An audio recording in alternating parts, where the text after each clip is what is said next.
All right. Hi, this is Jeremy, and I'm going to walk through the IBM Spectrum Protect for VMware support in version 8.1 of Spectrum Protect with the enhanced tagging features. So there were a few tagging features added in the last version of 7.1, and those were kind of showing a hint towards what IBM had planned in version 8.1. We see a lot more functionality now. When I started investigating it, it seemed quite a bit different from the old method, and I thought it might be good to make a video demonstrating how that works and walking through the setup of a TSM for virtual environments or Spectrum Protect for virtual environments, VMware configuration, and going through the exercise of setting up some basic tagging. So I have a small environment here that I can, I think, demonstrate all the aspects of it all. Hopefully it goes pretty smoothly. I've gone through once and did a dry run. We'll see how it goes. All right, so here's our scenario. I have prepared in my lab here an IBM Spectrum Protect for VE version 8.1 software on a TSM server or a Spectrum Protect server. I have a Spectrum Protect server running on CentOS version, I think it's 7. That's also going to serve as my Spectrum Protect for VMware backup host as well. So I'll be running the data mover, the GUI front end, as well as all the Spectrum Protect code and Operations Center as well, all running on the same box. It's a small box, so you'll probably see some alarms about memory size and things like that as I'm going through the screens, but it's big enough for lab purposes. The VMware version that I'm running is version 6.5. I think you need minimally 5.5 update 2 in order to be supported with the basic tagging, and I think 6.1 of vSphere is necessary to get the more enhanced tagging features. So what we have in our configuration here also is, let's see, administrator user ID for VMware with sufficient rights. So obviously this is a lab. I'm just using the local administrator user for vSphere, which has full rights over the vSphere environment. IBM's got documentation on what permissions are necessary if you want to restrict those rights just to the backup requirements. There are quite a few rights that it needs because it does create and destroy VMs based on what operations you're doing. I do have VM backups. This is my lab environment from version 7 days, so there is some VM content there, and I'll show you that in a minute. You can upgrade your VM content and get that data brought over to version 8.1, but the scheduling probably, if you choose to use the tagging features, the scheduling will probably be redone, or you'll delete the existing backup schedules, which I've already done. I've deleted all my backup schedules for the VMware VMs already. My expectation is that most folks are going to want to use the tagging features because it provides a lot more flexibility, the ability to scale out to more data movers, and a few other things that give you a lot of advantages as your environment gets bigger. All right, so to get started, I'll walk you through our Spectrum Protect server. I'm going to try real hard to keep saying Spectrum Protect instead of TSM. That old habits die hard. Here's the server. We see I have actually 2 servers. I do have a replication configuration. So we see we have one called server 1, one called server 2. Under virtual machines, you can see we have a few virtual machines, and I actually have those set up for replication. We can see what the workload is, and there's already content on them. So they've been backed up already. Matter of fact, they were backed up earlier today, but we will perform fresh backups towards the end of the demo here. All right, so by ways of storage, I have a whole bunch of different storage pools, but the ones that are worth noting here on server 1 will be the, let's see, where is it? The storage pool 1. And we do have file pool 1, but I'm not using that for the purposes here, as well as cloud pool. I'm not using those in this configuration. So all the content's going to land in storage pool 1, which is a container storage pool, directory container. It's set up for inline deduplication on the source, or excuse me, on the target. So I don't have any deduplication features set up in the data mover, so we won't be looking at any of that. We won't see numbers with client-side dedupe, but you can turn those features on if you choose. What else can I show you? Let's look at our policy domains. So we see here our policy domain VMware. Oops. There we go. And our policy domain VMware has the backup destination of storage pool 1. We just have a single management class. It's just called standard. You can have multiple management classes with different retention rules or possible different destinations. I'll show how that works with the tagging if you want to set that up as well. Okay, so I have really not very much configured, and that was my primary goal here, was to be able to walk through that whole process. So here is my console for installing what I'm going to use to install the VE code. That VE code for me is in the TSM install directory off the root. I got this software from IBM's Passport Advantage site, so this software includes the necessary license keys.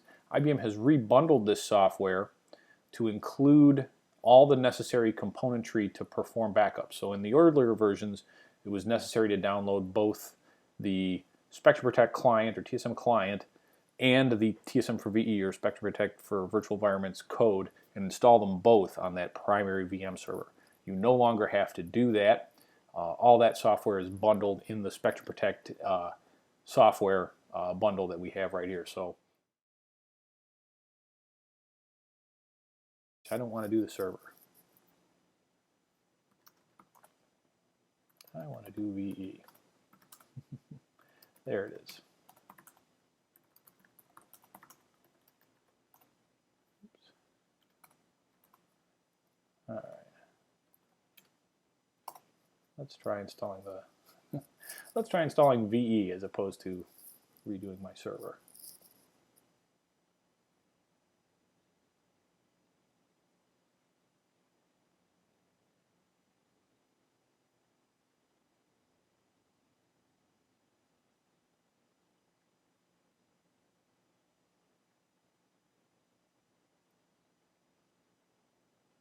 There we go. All right, so we're going to choose English.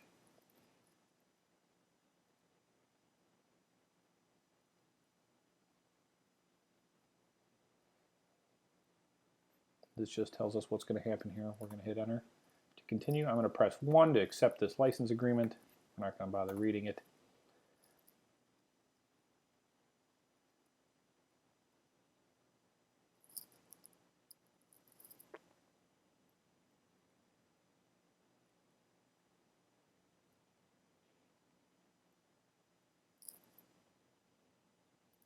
All right, it's going to ask us our default location, or our installation location. I'm going to choose the default location, Tivoli TSM TDP VMware.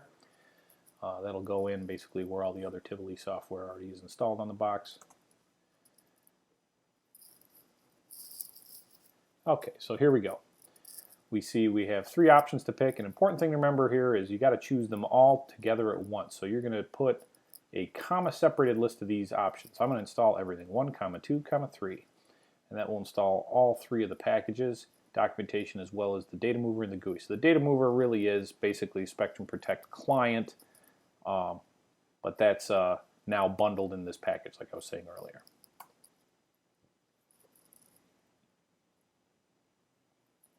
All right, now here's a key question it's going to ask. So important thing to recognize is you need to have this, when you're going through this installation process, you need to have this box on the network available for the Spectrum Protect box to talk to your vSphere environment. And the reason for that is that a vSphere web client extension needs to be installed during the installation process. And it's going to apply that. And then once that applies, we'll be able to see the tags and the icon integration and all that right on the vSphere interface. So I'm going to say yes. It's going to ask where my vCenter server is. I'm going to put that in here. Here's my default vCenter user.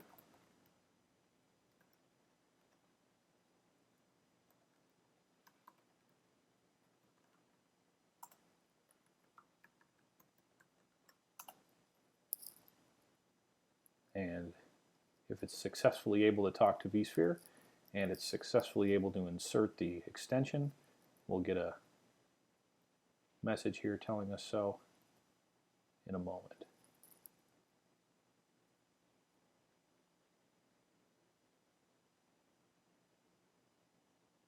Alright, so there we go. No error messages, all is well. There's a small Derby database that runs locally. It wants to install that. I'm not going to choose any custom settings for that. I am going to choose a custom HTTP protocol port though. I'm not going to choose 9080 and 9081. So I'm going to choose 2.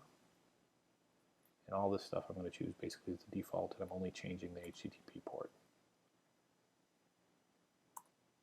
It's telling me that that user already exists. That's fine.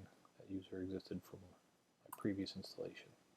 All right, here's what I'm going to change. I'm changing this to 7080 and 7081. All right, set this. Excuse me. These are the kinds of things you need to make sure you note if you're choosing to set these things by hand, so that you know what these are in case they're asked for in a future upgrade. All right, there, it's giving us a review of all the settings we're going to set up here. We see the code's going to be installed in the default location. We're installing all 3 packages. The Derby database is going to be running at port 1527. Our web server and secure web server are both set at the 7000 range, and there will be an output a log file. So I'm going to hit enter to let this go ahead and install. We see obviously we have enough space as well, 4 gigs if necessary. I have over 20 gig available. This process is not too long, but it does take a little bit.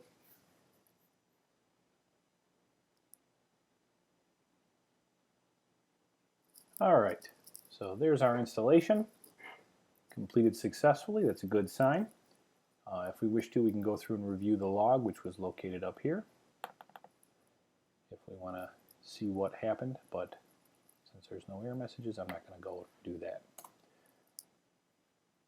All right, so here at the end, it tells you what you can do to go attach to the GUI and view your configuration. So the configuration setup is still attached to the older GUI interface, but once you get that set up and configured, your day-to-day routine of creating and removing schedules, you won't have to necessarily go into that old GUI. And I'll show that in a moment here.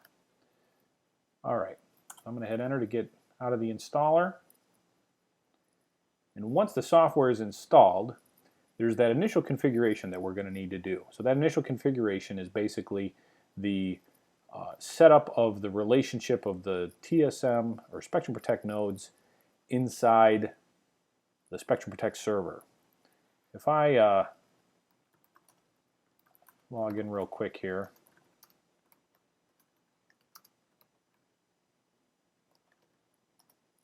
here's all the VMware nodes that are existing. Now these nodes are normally created during a setup. I already have, like I said, some nodes set up. The way this essentially works inside Spectrum Protect is the nodes all serve a specific purpose. So I have at the base a VM data center node. That node specifically is what they call the data center node, and that's the node that represents or that contains all of the actual backup content. So if you were to look at the file spaces for that node, you'll see that all the file spaces which correspond to various VMs, here's one right here, test backup VM, or VM full Ceph03, here's CentOS template. Those are all different VMs, and if I do a query occupancy on VM data center, you'll see they each have, for each file space, number of files, albeit not too many. That's due to the way VMware packages the data before it's sent to TSM, and then the space that's occupied over here on the right hand side. So that's the content. The other nodes are all really just there to demonstrate or to act as agents or VM nodes, or excuse me, backup nodes that do the work to service this primary node here. If you have multiple data centers, you'll probably have multiple VM data center nodes. You have a prefix here that we set up when we go through the wizard. So I'm going to go through that wizard. You'll see where we're going to basically attach to this existing infrastructure if we can. Hopefully we can. I think we should be able to. All right. Now back here, here's our GUI. I'm going to refresh this. I had this left up from last time I did this. You'll get this connection not secure message. That's pretty normal. I'm going to add an exception to say that's all right. I'm going to give it a moment to connect. There we go. Okay, so we notice here they've actually rebadged things. Now it says Spectrum Protect for virtual environments. It said TSM for a long time. You notice here it's telling you need your vCenter server credentials. So that is my vCenter user ID and password, not my Spectrum Protect user ID and password. When we work with Operations Center, we log in with our Spectrum Protect user, but if we're using the Spectrum Protect for virtual environments, we're going to use a user ID from the point of view of vCenter. And there is a user ID internal, and we'll see that here in a moment, that the GUI uses to talk to the Spectrum Protect server, but that user ID is not the one we use to log in. So I'm going to log in again with administrator and vSphere local. And I think that password should be fine. There we go. All right, so here it gives us our message, says our Spectrum Protect admin ID and password is currently not set. The absence of this information limits the access you have. So that's telling us that there's configuration that's not set. So we're going to go ahead and go through the configuration settings panel to set all this up. Now if it can find content, it's going to populate these fields automatically. I'm going to go through and demonstrate all these parameters, make sure we have all this set right. So my Spectrum Protect server is set at this IP address, and it's the default port. I am using a different user ID though. My user ID that I'm using for my Spectrum Protect VMware activity is a user called VMTSM-admin. I like to separate the user IDs because when people are clicking on things inside this GUI or executing commands from within or pulling reports from within Spectrum Protect for virtual environments, there are points where the Spectrum Protect server allows logins, and those logins will be this specific user that's in this field here. And those logins can show up in the activity log of the TSM server, the Spectrum Protect server. I'd like those to be differentiated so I know what's being executed by a specific user and what's being executed by this GUI. So the user I'm going to use is VMTSM-admin. I believe the password was set to TSM, but just to be safe, I'm going to update it.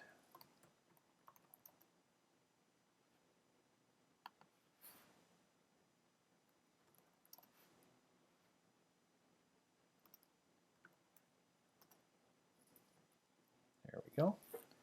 All right, I'm going to say to save the administrator ID, password, and port settings for future sessions. That's going to allow this to work in the future without anyone having to type these passwords, this username and password in again. As long as you can log into Spectrum Protect for VMware, you're going to be able to gain access to execute these commands within VMware. All right, so it looks like it found my existing configuration already, but I am going to walk through this process here so you can see what needs to be done. I had 3 data movers before. Now I'm only going to have 1 data mover. So we'll see a little bit of a more simplistic configuration, but at the end we might go in and see if we can go into detail about how multiple data movers might help you. All right, so under tasks we have run the wizard or edit the configuration. I'm going to choose edit, and we can see all these options that we can click through now. Before we can only do 1. So all this is already set up. I'm not going to change any of this, but these would have been asked for, and as you enter them in, the wizard would create them respectively inside Spectrum Protect. Whether that's the CLI node, which executes specific commands, it would also ask what data centers you want to manage. By default, it takes everything. What data movers you want to include. We have these 3. I'm going to remove actually data movers 1 and 2 if I can. Yes, I can. All right, there we go. And then we have proxy node pairs. I'm going to leave that proxy node pair configured. I don't have a Windows proxy node currently currently in my configuration. So we'll see an alert when we do validation, but that's just because of the fact that I never set up the Windows mount proxy. I think that's all we need to do. Yeah, we're going to leave the rest of these at their defaults. Okay, so we've done the base configuration for the Spectrum Protect for VE interface, but we don't have a data mover created yet. So there's a data mover listed here, and if you had Spectrum Protect for VMware set up on Windows, the wizard would actually create the data mover for you in the background as one of the steps. So you'll get your data mover, but we're running Linux here, so there's actually some manual processes that are necessary, and I'd like to demonstrate that for you guys so you see how that works as well. All right.